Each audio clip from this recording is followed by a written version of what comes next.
Sadvaitam Savadutam Parijana Sahitam Krishna Chaitanya Devam Shri Radha Krishna Padam Sahagana Lalita Shri Vishakam Vitamscham He Krishna Karuna Sindhu Dinabando Jagatpate Gopesha Gopika Kanta Radha Kanta Namosute Tapta Kanchana Gaurangi Radhe Vrindavaneshwari Vishabhanusute Devi Pranamami Haripriye Mam Vishnupadaya Krishna Prestaya Bhutale Srimate Bhaktivedanta Swamini Tinamine Namaste Saraswati Deve Gauravani Pacharine Nirvishesha Shunyavadi Paschati Deshatarine Jai Shri Krishna Chaitanya Prabhu Nityananda Shri Advaita Gadadhara Shivasadi Gaura Bhakta Vrinda Hare Krishna Krishna Krishna Hare Hare Hare Rama Rama Rama Hare Hare. Yeah, so I'm very happy and honored to be here with all of you, and especially because today is a very special day. Today is the disappearance of Sri Gopal Bhatta Goswami, who is one of the six Goswamis of Vrindavan. Uh, one of the key appointees by Lord Chaitanya Mahaprabhu to spread his message of bhakti throughout the world. So the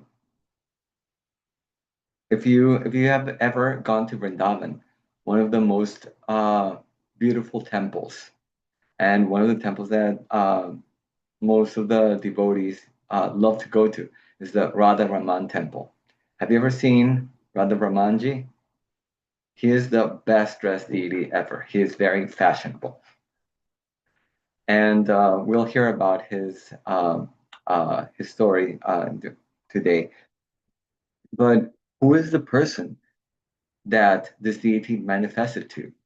Who was the one that brought him here? That for whom the Lord said, "I want to manifest myself in this form for him." It was Sri Gopal Bhatta Goswami. Lord Chaitanya Mahaprabhu, after he took sannyas in Katva, he was asked by his mother to please go to Puri and not to Vrindavan, because Vrindavan is so far away. But Puri is just nearby, and the same Lord that is in Vrindavan is right there in Puri as Lord Jagannath. And in that way, she could get news about him from time to time. So Lord Chaitanya, he did as his mother asked him, and he went to Jagannath Puri, but he didn't stay there very long. When he got to Jagannath Puri, he stayed just a few months, and then he went on his South Indian tour. It was just long enough to deliver Sarvabhauma Bhattacharya. And then he said, "I want to go on a South Indian tour. Please give me permission, and I will return." And he did. So when he took this South Indian tour, he was going through many different places, such as the Godavari River, where he met with amazing devotees. He went especially to this place where it's called Sri Rangakshetra. And in Sri Rangakshetra, Sri Ranganathji is the main deity there. This is also the seat of the Sri Vaishnavas. And the main pujari there, his name was Venkata Bhatta Goswami. When he saw Lord Chaitanya, because of his pure heart, he could recognize this is the Lord himself. This is Sri Ranganath himself coming to manifesting himself right in front of me. So he invited him to his home, and right at that moment was the beginning of Chaturmasya, which also happened to be just last week.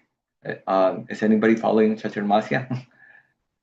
So during the Chaturmasya in India is a time when it just starts raining. It rains all the time.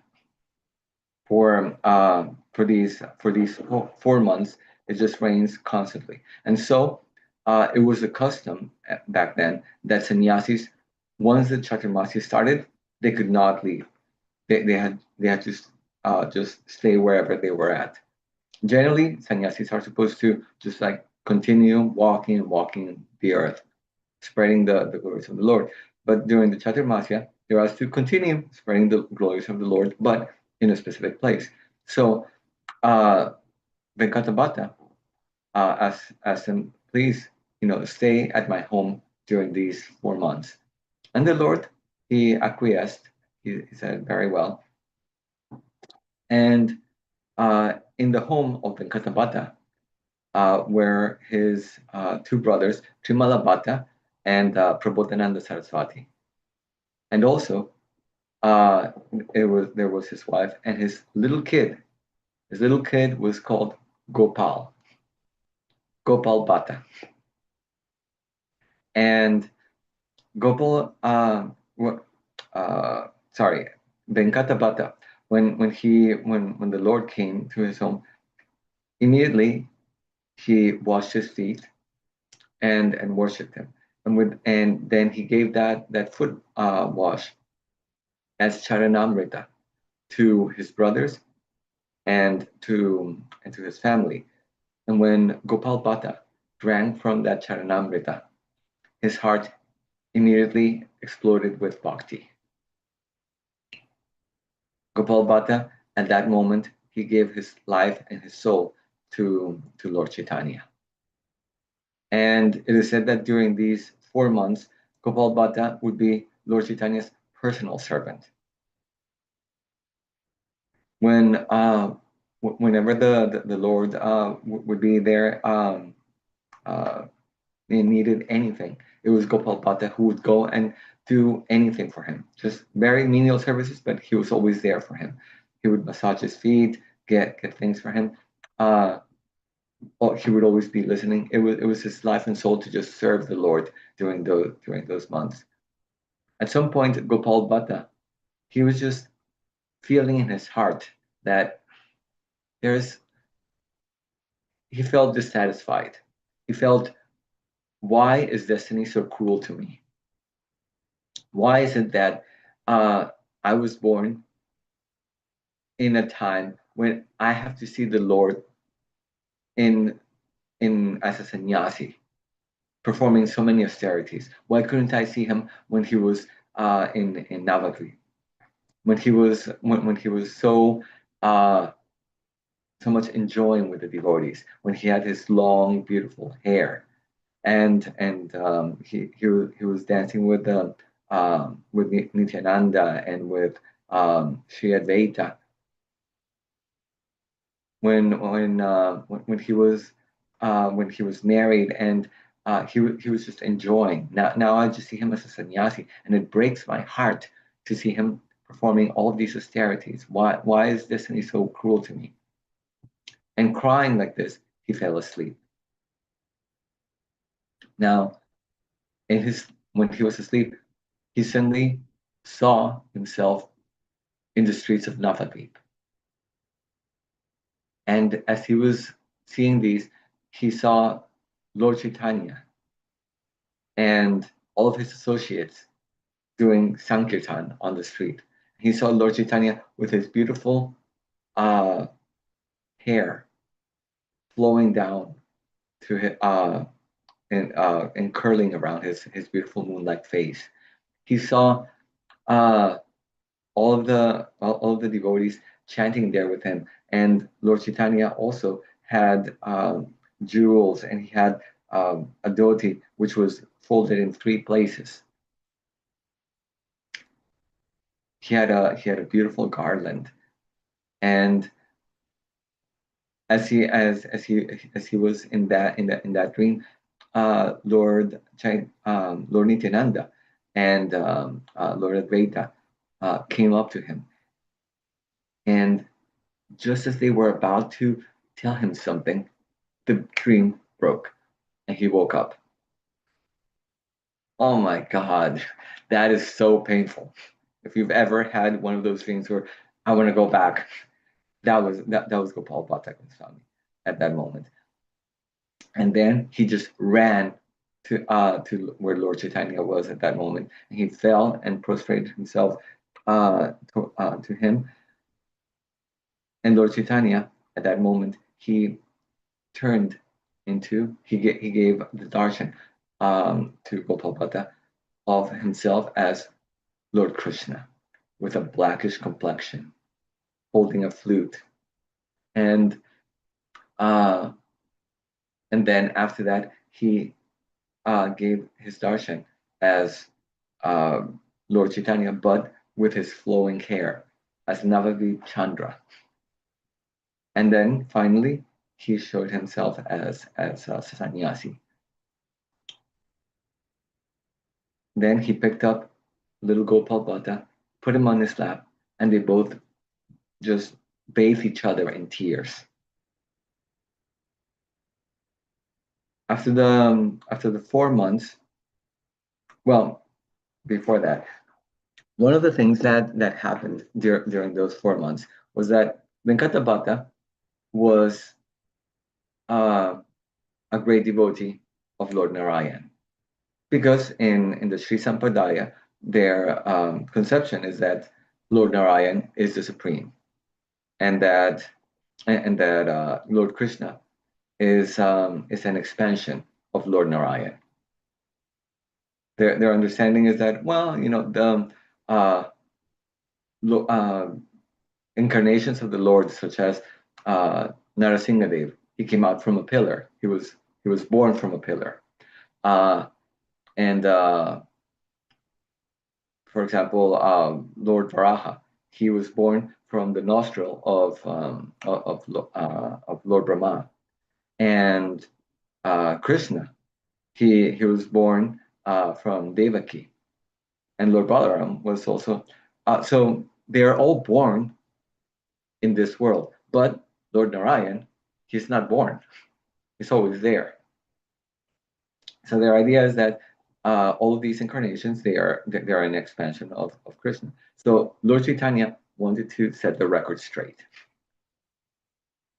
that Krishna is supreme, that Krishna is the source of all avatars. And so one of the things that he asked to Gopal to Venkatabhatta at some point was, please tell me, you're a very learned scholar. Why is it that Lakshmi Devi, who is the goddess of fortune and who is the wife of Lord Narayan, why is it that she performed austerities, severe austerities, to have the darshan and enter into the pastimes of Lord Krishna? That's a very good question, right? Why would she want to do it? If she is already with Lord Narayan, why would she go with somebody else? And especially, since she is the very chaste wife. So uh, Venkatabhatta said, there is no fault in the goddess of fortune wanting to be with Krishna, because Lord Narayan and Lord Krishna are none different. But and he admitted Lord Krishna's pastimes are the sweetest. So she wanted to experience that with her husband. Lord Chaitanya was very pleased with that answer. He said, however, that is good. However, why is it that even though she performed those severe austerities and wanted to be with him, she was not allowed to go into his into the rasa dance? And then Gopal Bhatta said, like, my lord,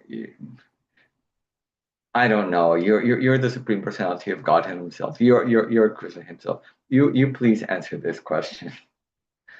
So Lord Chaitanya, he said, the reason why she was not allowed was because she her mood of serving the Lord, of serving Lord Chaitanya, of serving Lord Narayan, is that of awe and reverence. Of she worships him in this Aishvarya Bhav, in his majesty, right? But the the inhabitants of Vrindavan, they don't worship the Lord in that way. In Vrindavan, there is a different mood. The Lord actually, because of the loving strength of the devotees in Vrindavan, he does not reveal himself with his majesty of godness, because that would trump their their um, their their, um, their loving sentiments towards him. There was for example, uh, when his mother would come to him asking him if when Mother Yashoda came to Krishna asking him, did you eat dirt? I heard that you ate dirt. Well, first of all, Lord Narayan doesn't eat dirt. He doesn't do those kind of things. But Krishna does. She said, your brother Balaram told me that you ate dirt. No. That is a lie. That's another thing that Lord Narayan doesn't do. Lord Narayan doesn't lie to not get in trouble with his mother. That's not something that Lord Narayan does. But Krishna does, just to enhance the whole pastime. So uh, she said, okay, then why did he say that? He's always on your side. And Krishna said, well, it's because we were playing, and they lost, and they made and they got angry at me. So now they want to get me in trouble. Okay, well, if you didn't do it, open your mouth. And Krishna panicked at that time. He was like, I need to do something. And so out of desperation, he showed her everything else, everything in creation, the whole universe in his mouth. And when Mother Yashoda saw that, suddenly her motherly affection towards him changed to that of awe and reverence. She was thinking, who am I? I'm thinking myself as the wife of the king of Vrindavan, but that is just an illusion. That I um, this is all, these are all just designations and everything. And as she was thinking like that, Lord Krishna was saying that her mood towards me is going to change. She's going to see me in this way of God and everything, and she's not going to treat me like a mother. When Krishna, when he hears thunder, he comes running towards Mother Yashoda, and she embraces him. When Krishna steals butter, she chastises him. Lord Narayan doesn't steal butter also. So this mood of Aishvarya Bhav is completely covered in the Vrajavasis, so that there is this natural, forceful love towards him, and this is the kind of mood that that we're aspiring for.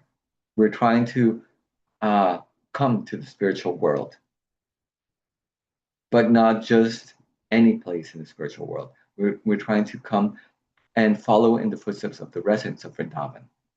And so when this happened, when Lakshmi Devi was wanting to enter into the pastimes, she just could not give up her mood of awe and reverence towards the Lord, because that is what she naturally feels towards the Lord, and that is perfect. But That's not the mood of the residents of Vrindavan. So therefore, she was allowed to see, to look at the residents from a distance. And with that, Lord Chaitanya convinced Venkatabhata about the supremacy of Lord Krishna. And at that moment, Lord, at that time, Venkatabhata and his whole family became Gaudiya Vaishnavas. At the end of the Chaturmasya period, he had to go. Lord Chaitanya had to go, and everybody was very sad at that moment. But Lord Chaitanya said, "Please take to Gopal Bhatta, please take care of your mother and father. They are very exalted devotees, and when they leave their bodies, come to Vrindavan. Rupa and Sanatan Goswami will be there waiting for you, and I want you to serve them." So he left. Something interesting was that at that moment, Lord Chaitanya had not yet met in his pastime Rupa and Sanatan Goswami. That would be later when he would plan his first trip to Vrindavan. But he is the super soul, and he knows the past, present, and future. So he knew that Rupa and Sanatan were going to be there later on. So Gopal Bhatta continued living with his parents until their old age, and when his parents were in their deathbed, they asked him to please always serve Lord Chaitanya. And chanting Lord Chaitanya's holy names, they left their bodies. Gopal Bhatta Goswami at that point, he went to Vrindavan and he met with Rupa and Sanatan Goswami. When they were there, it was such a joy. They immediately became like brothers. And back in Puri, Lord Chaitanya, he was coming into the Gopinath temple to read the Srimad Bhagavatam with the devotees there. And he asked at that moment, I have not heard any news from Vrindavan lately. And at that very moment, there was a messenger that came with a message from Rupa and Sanatan Goswami. And they said that Gopal Bhatta Goswami has just come to Vrindavan. And he is now under our care. And Lord Chaitanya was so happy to hear this. Lord Chaitanya was always happy to hear how the devotees loved each other, how they cooperated with each other. Lord Chaitanya hated to hear criticisms about the devotees. He always loved to hear the praises of his devotees. And that is also part of the mood of Vrindavan that we want to get into. Yes, there are so many reasons that we can think of why this devotee is blah blah blah, and that devotee is blah blah blah, and that is so easy. But what is hard is to actually praise and cooperate with each other, and that is what is being asked of us. And even though we cannot, even though we're in the material world, and there are faults with us, we have to endeavor and we have to pray to Krishna and take shelter of him to be in this mood, because it is that desire to be able to have that mood that will bring us to Vrindavan. So Lord Chaitanya, being pleased with them, he sent gifts to all the Goswamis, and to Gopal Bhatta, he sent his a garland, his belt, and he also sent his a sitting place where he used to do worship for the Lord. And Gopal Bhatta received these with much love. Gopal Bhatta started serving the deity of Govinda Dev at that point, which was Rupa Goswami's deity, and he would serve him every day. He was very happy doing that. But one night during a dream, Lord Chaitanya came to him in that dream and said, "I want you to serve me as Shaligram Shila." That was a hard ask of Gopal Bhatta because he was so attached to Govinda Dev. We said, "Okay." Now at that time, it was not so easy to get a Shaligram Shila. One of those Shaligram Shilas, you have to go all the way to the Himalayas to get it, and it's a long way. There are no buses there at that time. You have to walk all the way there, and he did. He walked all the way there.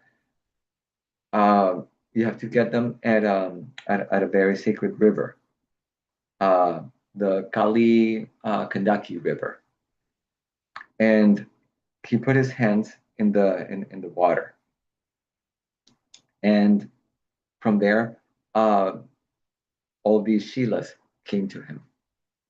So he took them all the way to Vrindavan, and when he was on his way, he was like, "I can't do this." Like who am I to serve the Lord? In his Shaligram Shila. So he went back and he just put him on the river. He said, like, I can't do this. It's just like this is such an exalted service. I'm not qualified to do this. He put them back, and as he was putting them back, they came back into his hands. He put them back, they came back into his hands. He did that 3 times. He got the message. I have to worship them. Okay, so he went back to Vrindavan, and there he started worshiping the Shalingaram Shilas. Now, at the Bhakti Center, you can see that there's that serving the Shalagram Shila and serving the Murti of Shishi Radha Muridhar and Shri Gaurachandra is very different. They're especially when it comes to offering dresses and flutes and all of these things. There was a merchant that came by Vrindavan, and he was offering all of these beautiful items for dressing the Lord to all of the Goswamis, and he gave one, some of these items to Gopal Bhatta Goswami, and he was just thinking like, but I can't offer these. Like, well, he just put them in front of the Shalagram Shilas and said, "My Lord, I really wish I could offer these, but I can only just put it in front of you. So if it is your desire, please manifest yourself from these."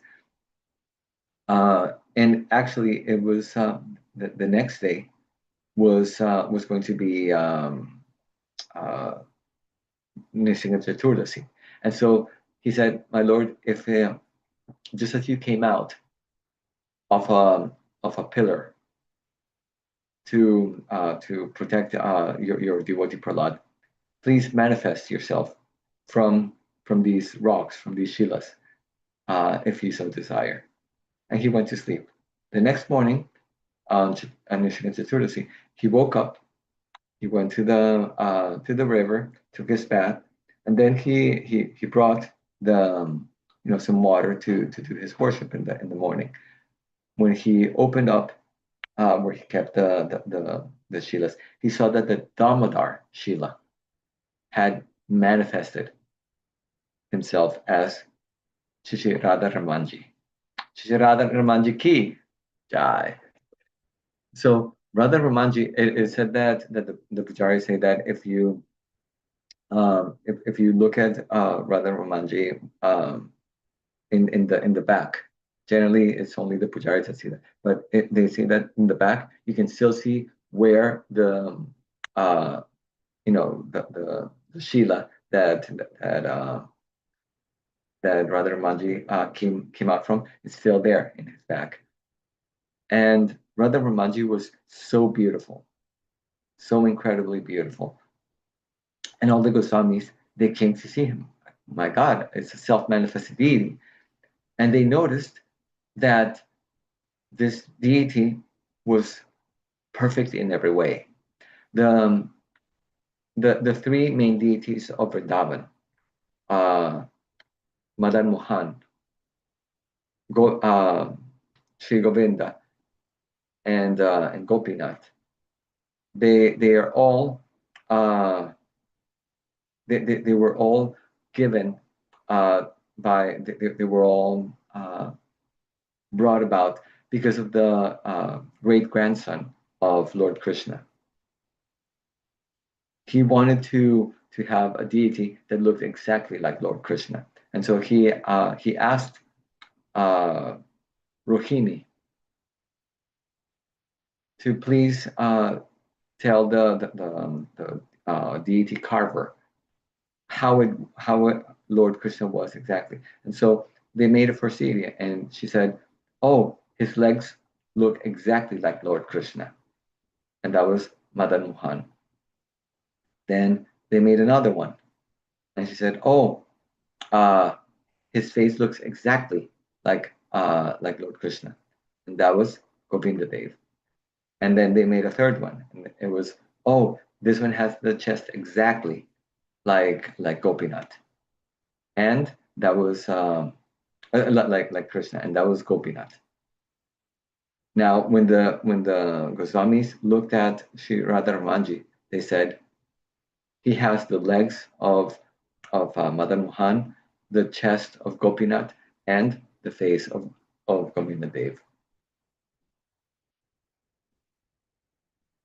Um, this deity was also very special in the sense that when Srinivasacharya came to Vrindavan, this great acharya came, Lord Gopal Bhatta Goswami took his disciple and offered him to the deity himself. He said, "My Lord, here is the servant. He's your servant," and he was given to him. Srinivasa Acharya is an amazing acharya and very learned, um, and he was the disciple of Gopal Bhatta Goswami. Gopal Bhatta Goswami, it is said that he also helped very much in the uh, making the Hari Bhakti Vilas, which was in conjunction with Sanatan Goswami. He also wrote a brief commentary on the Srimad Bhagavatam and many deity manuals. In fact, uh, his his standards for deity worship are so uh, were so nice and so precise, and he wrote many different manuals for deity worship.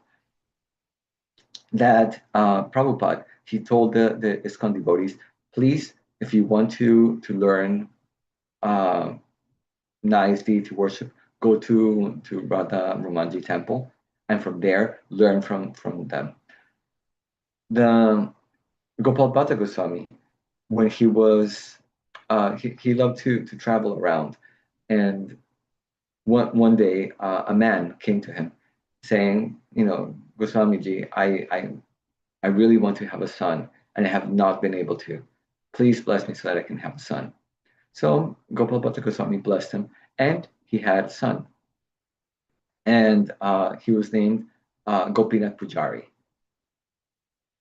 Now, Gopinath Pujari, he was offered because the man was so grateful that he offered his son as Gopal Bhatta Goswami's personal servant.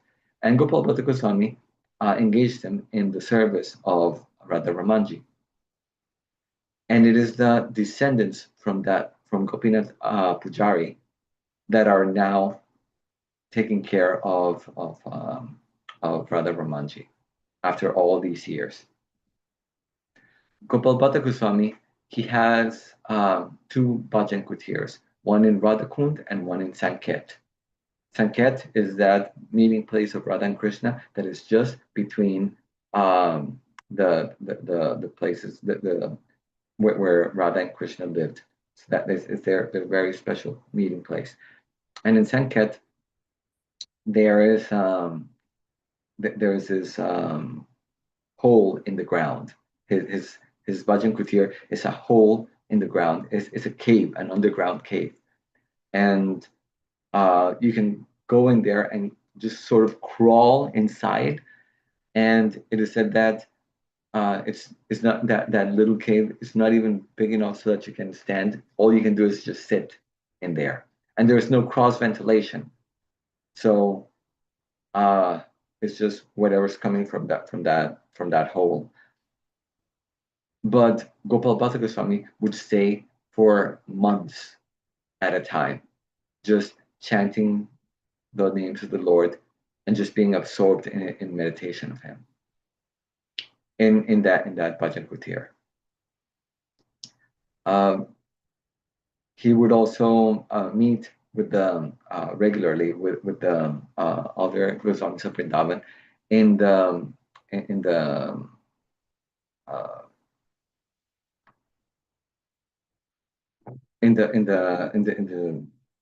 special place where the Damodar,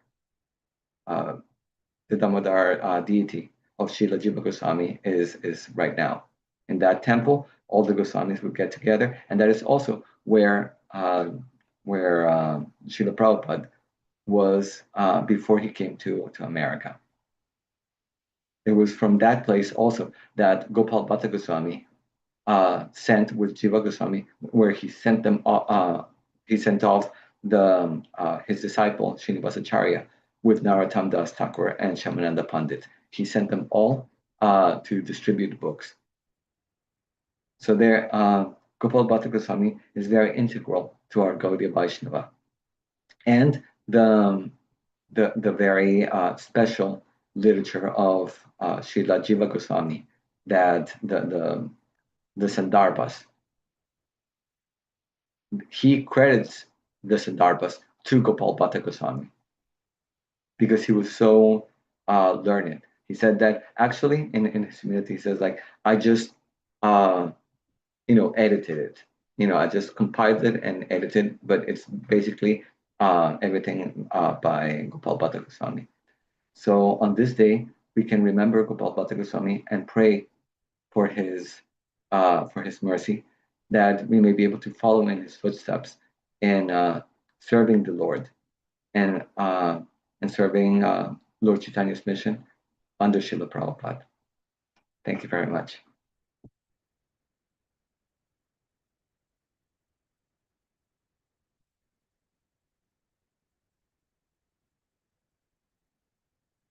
If there are any questions or if there are any comments, this is the time to do it.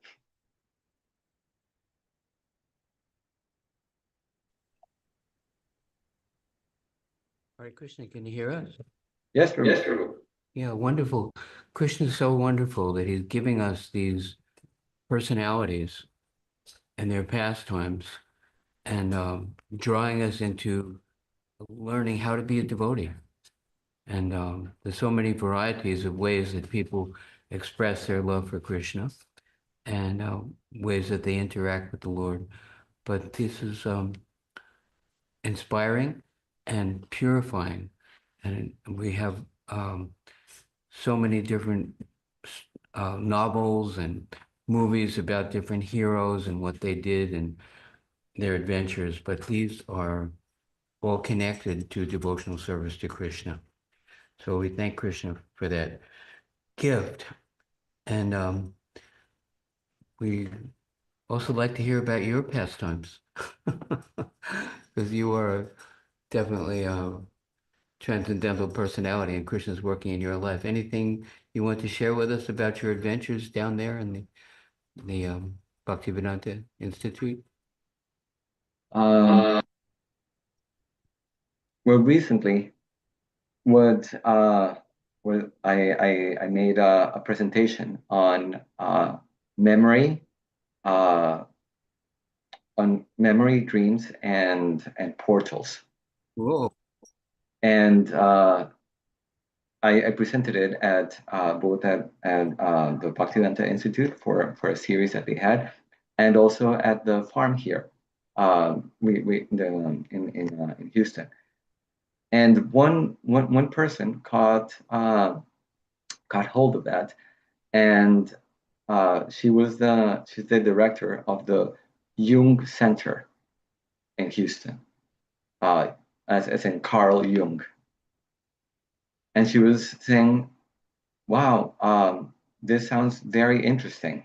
Because I was saying, like, this is an exploration of consciousness through science and Shastra, right? And she said, this is exactly the kind of things that we want to hear about and know about in in our center. So would you be able to speak at our center? So I was like, yeah, that sounds great. So I'll be meeting her soon, and this Saturday, to talk about the specifics. And so this is a way. And I was told by one of the uh, one of the senior Matajis here that has connections there with that Jung Center. She said, when your BBT book of Krishna and the Quark comes out, that could be a great place to launch the book. So that is very inspiring. Um, it's Krishna and what? Krishna and the Quark. Krishna and the Quark. Okay. Yes. We know who Krishna is. Who's Quark? Quarks are the subatomic particles that make up the protons and the neutrons.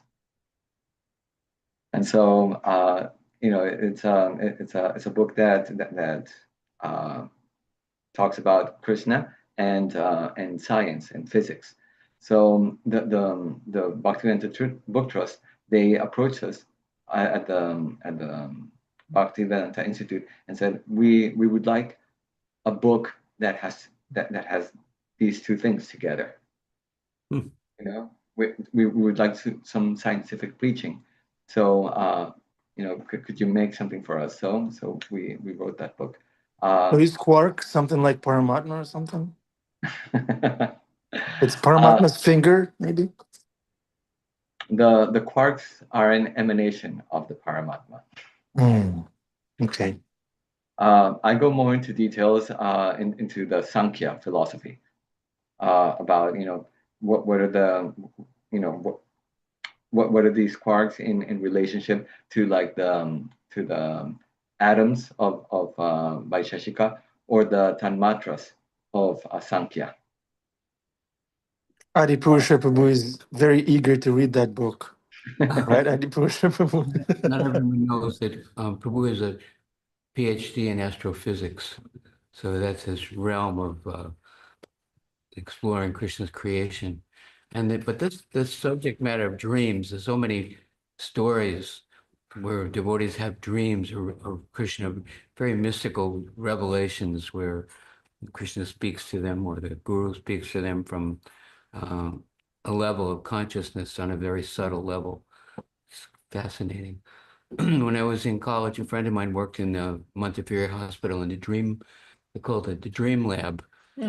And they had these, he would sit at this desk, and right in front of the desk, there's a window into another room. And in the other room, they'd have people, one person at a time sleeping.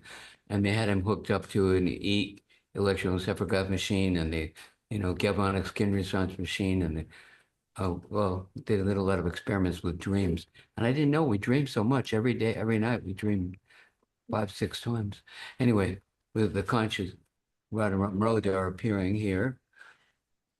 All glories to Srila Prabhupada. Hare Krishna. Prabhupada. Thank you, Murari Gopal Prabhu. Wonderful class. Thank you for being who you are, and, sharing Krishna consciousness from that angle. Thank you, Prabhu. Darshan time.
Gotta be back.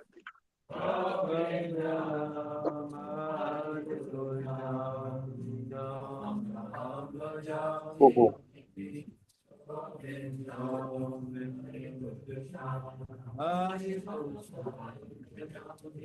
That is-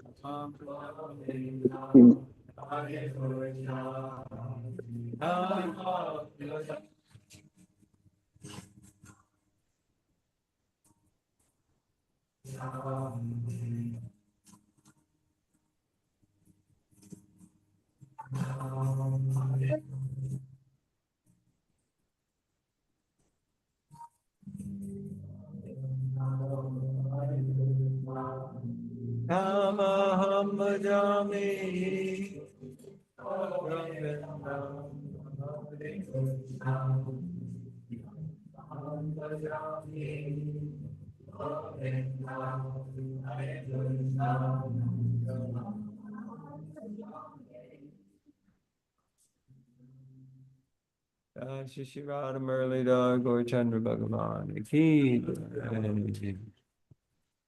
Srila Prabhupada Ki the lotus feet of our spiritual master, the only way by which we can attain pure devotional service. Bow down to the lotus feet of great Mahaprabhu. That's great wonderful. You should attain the mercy of Krishna.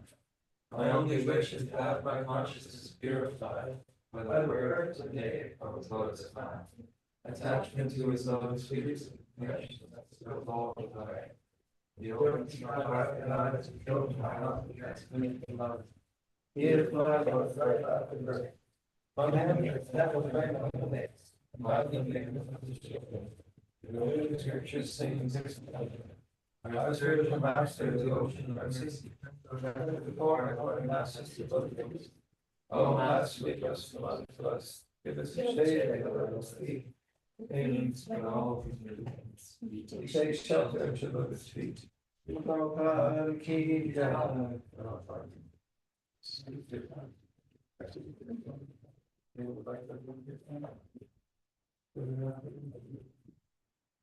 Srila Prabhupada.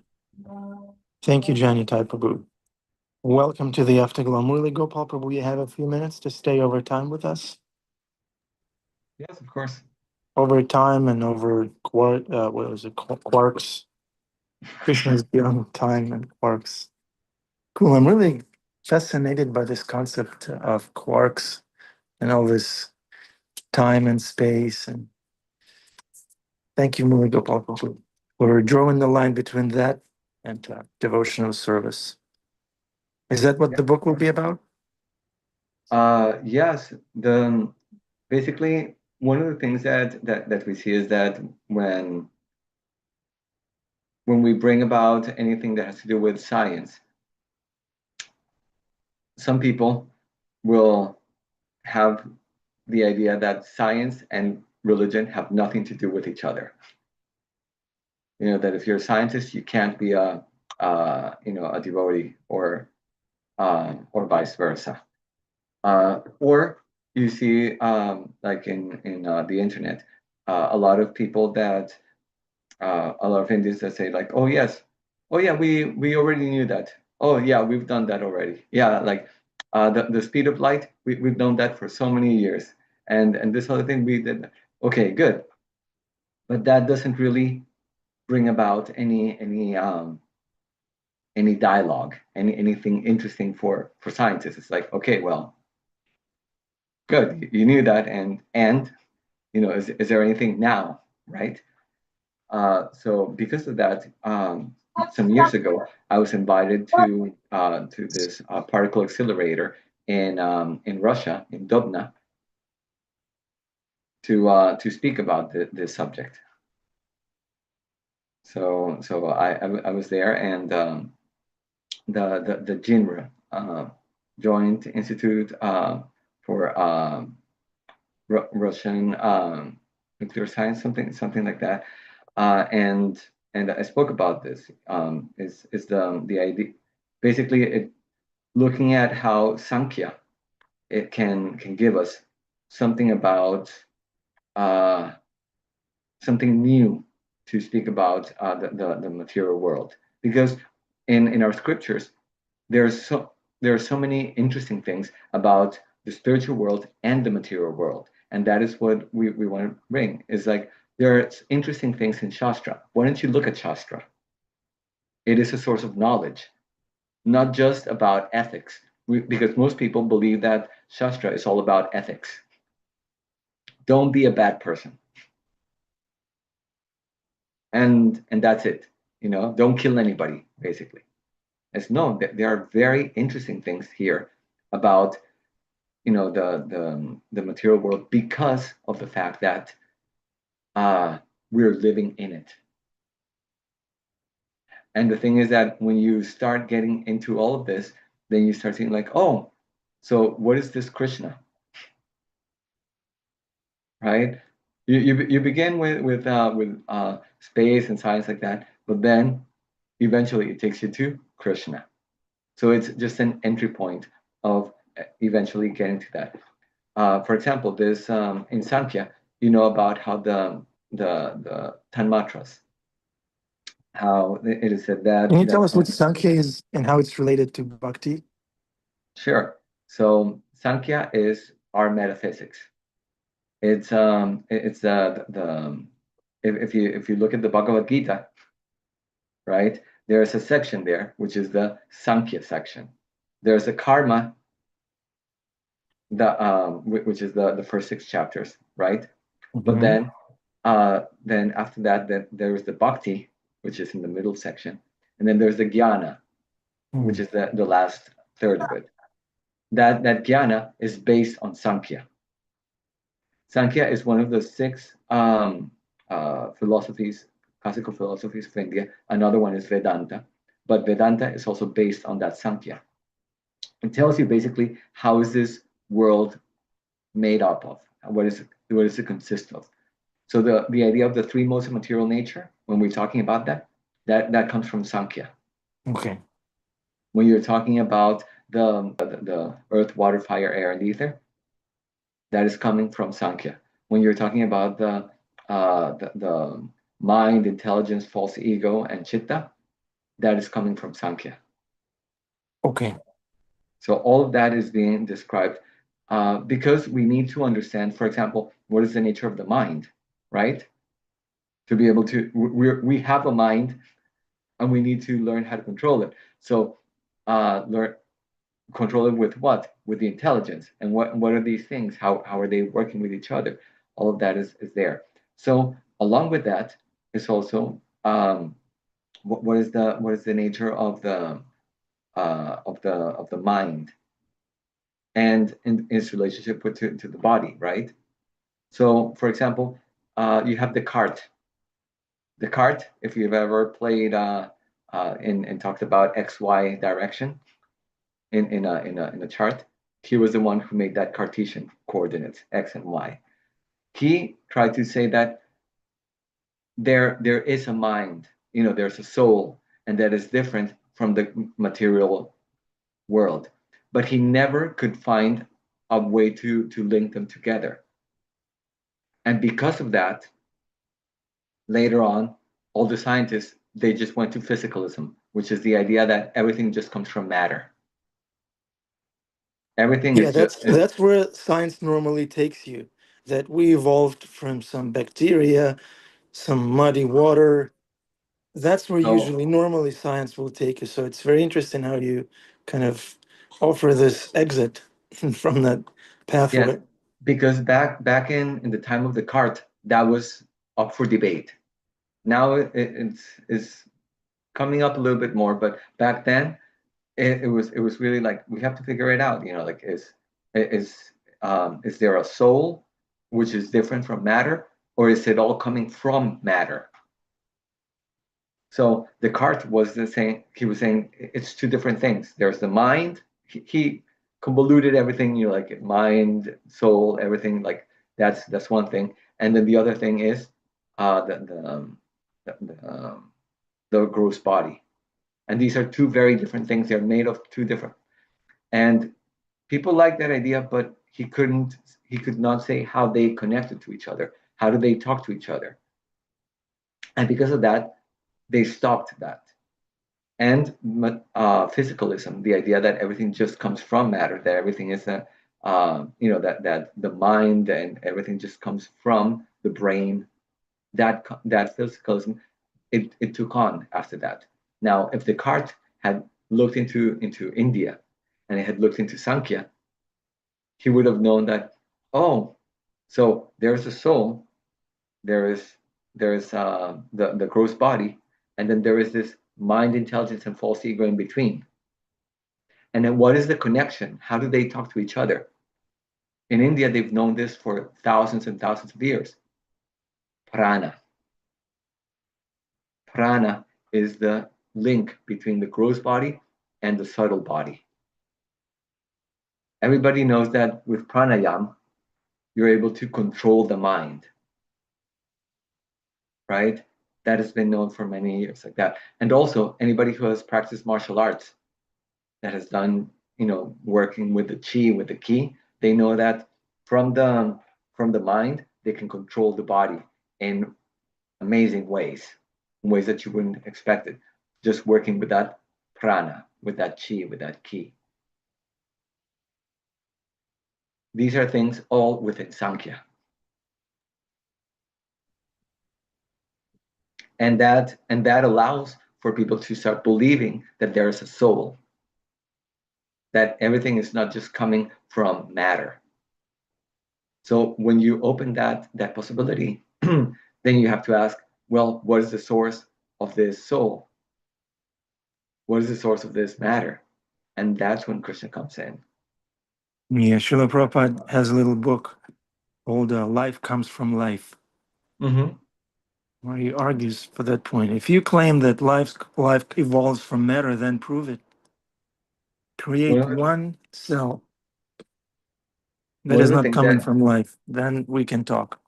Prabhupada, during his final days with us in his manifested form here, and it is known that the person he gave most time to, the one that he just gave all the most attention to and everything, was uh, to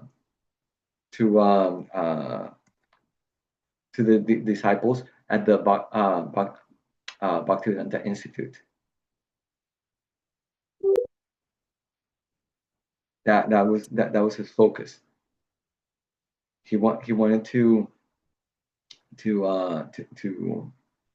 help the Bhaktivedanta Institute go forward, because he saw that a lot of people they become atheists because they believe that basically, if you say right now to anybody, scriptures say the following, they'll say like, oh, what are these scriptures?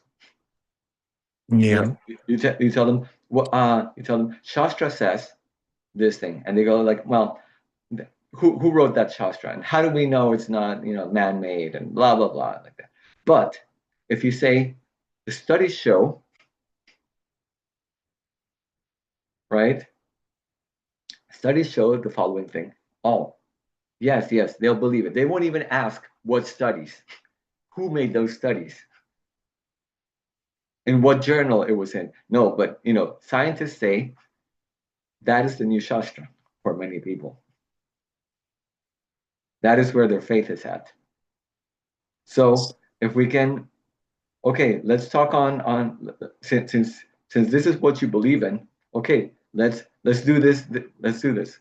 Let's talk about that. Why did Lord Chaitanya take sannyas? He took sannyas so that people would listen to him, right?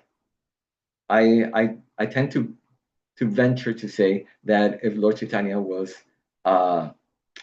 with us manifest here nowadays, he would have probably become a scientist just so that people would listen to him. Yeah. Lord Chaitanya took sannyas for people to listen to him.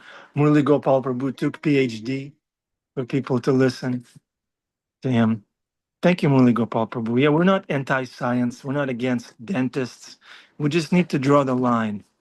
And I think devotees like you are doing that wonderful service of drawing the line between where people are, where science is, and where we all want to be with Krishna in the realm of devotional service.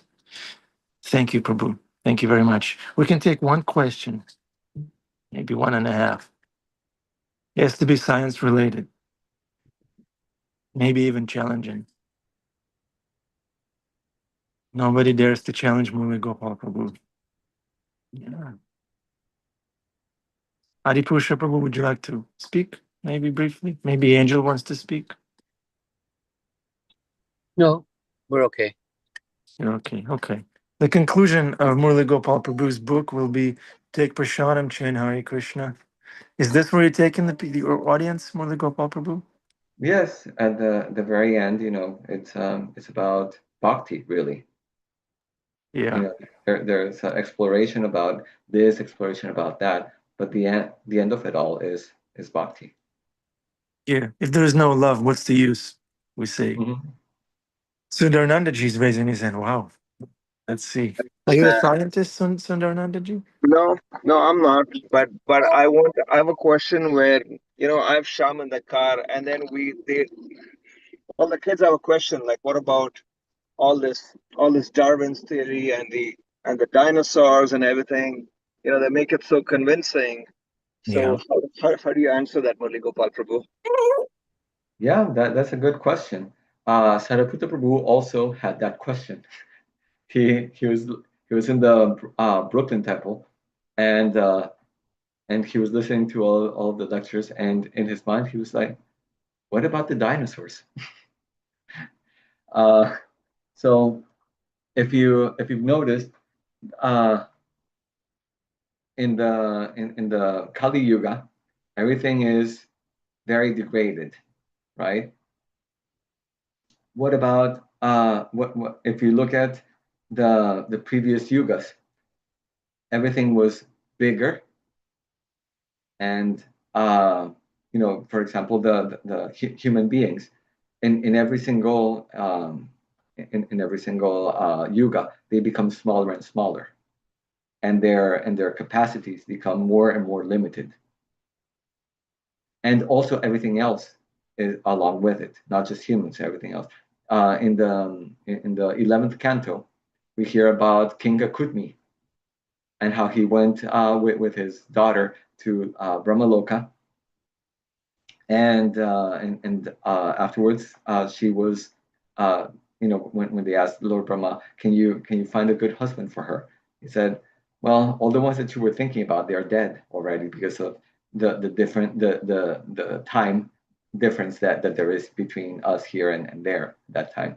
uh, and when she came back, it was already they were from a previous age.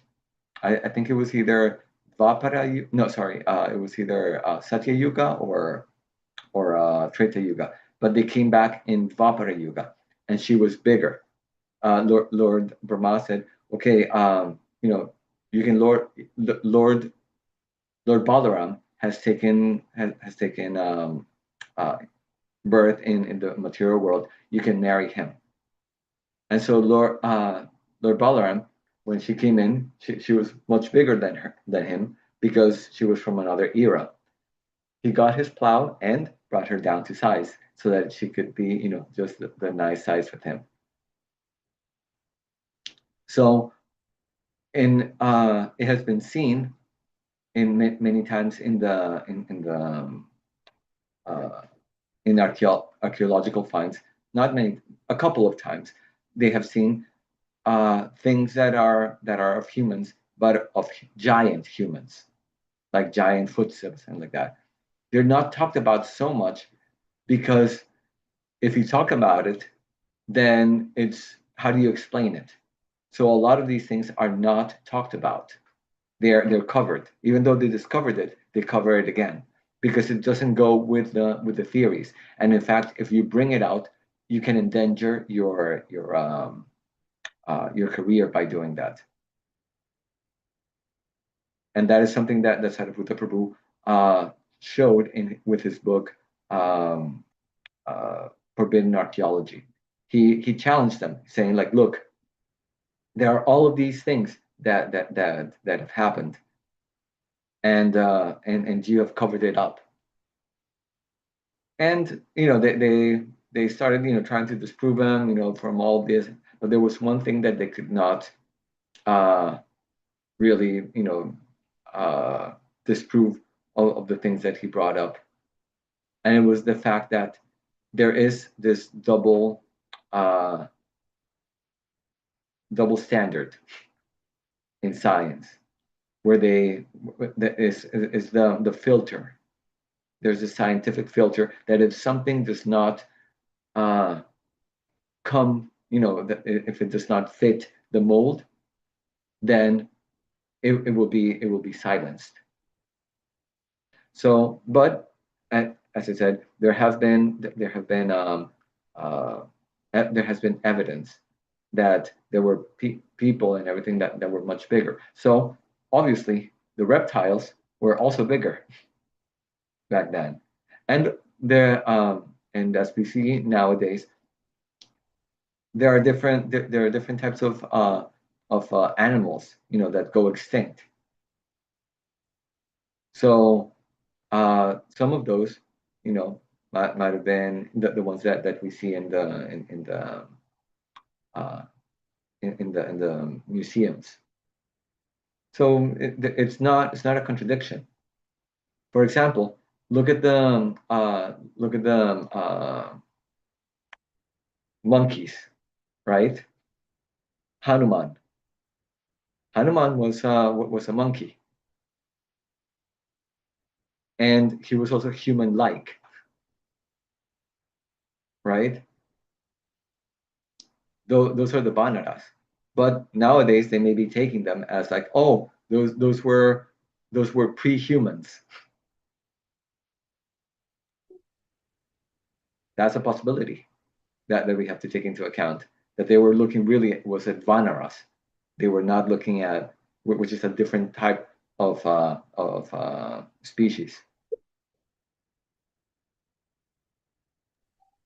But they're Yes. taking it as an evolution, as the evolution. So yeah, in terms of, and but we can also say a lot of interesting things about evolution, not just bashing evolution. There, in part of the TOVP, the Bhaktivedanta Institute is uh, bringing about exhibitions at the TOVP that don't just bash evolution, but actually say that you could work with evolution. There's a possibility of, because there are things that we can say in evolution, such as in evolution they only talk about one thing, which is driving everything, which is the idea of the desire to perpetuate the genes, right? The selfish gene, that is sat, eternity. But they're forgetting about the chit and the ananda, which are also very important driving factors. Chit is the desire to know, right? Sometimes out of curiosity, we might forget about the sat, right? Curiosity killed the cat, right? Sometimes, like we know that this is wrong, but that it will kill us, but I just got to know. I just have to know. And then there's the Ananda, Sundar Ananda. I am Ananda and Sundarananda is Sundarananda. Yes, You and then got it Nanda covered. Vigraha.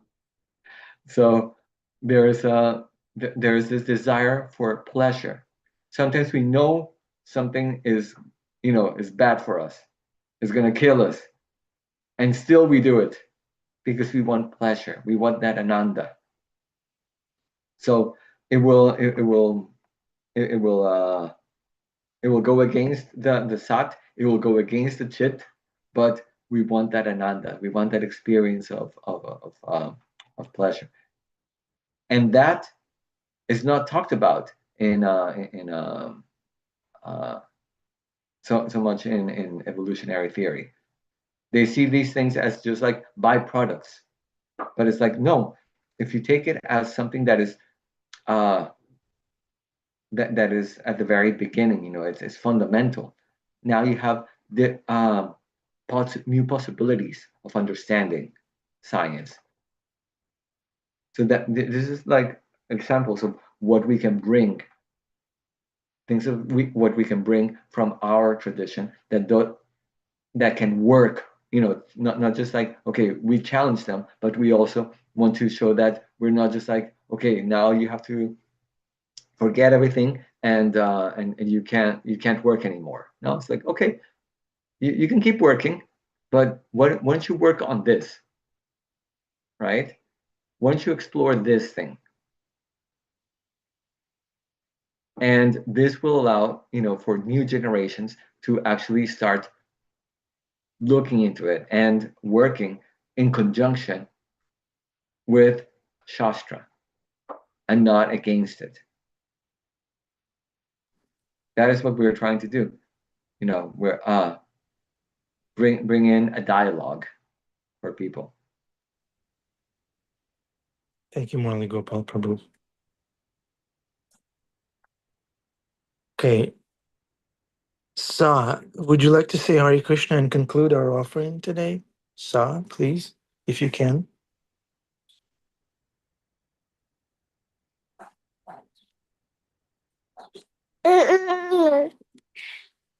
Sa, can you hear us? Hare Krishna. Mrs. Sa is going to say Hare Krishna now. Where are you, Sa? Okay. Sundaranandaji, why don't you chant Hare Krishna? Thank you. Thank you. Thank you very much. His Divine Grace, A.C. Bhaktivedanta Swami Srila Prabhupada Ki Jai. Right. Srimad Bhagavatam Ki Jai. Murari Gopal Prabhu Ki Jai. All the assembled Vaishnavas Ki Jai. Thank you very much, dear devotees.